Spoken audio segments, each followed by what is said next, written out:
Hi, this is Tutor and this is verb phrase 736. Verb phrase today is to trim down, and we got two meanings and two uses. Okay, somebody wants a screenshot right now. Let's go right to it.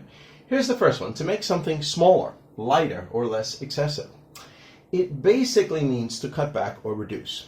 Okay, we got our second meaning, really means to lose weight or slim down.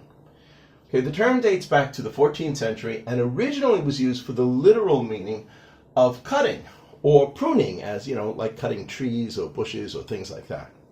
All right, we got 5 examples here to show just how it's used. Here's the first one. The boss wants us to trim down the budget by 10%.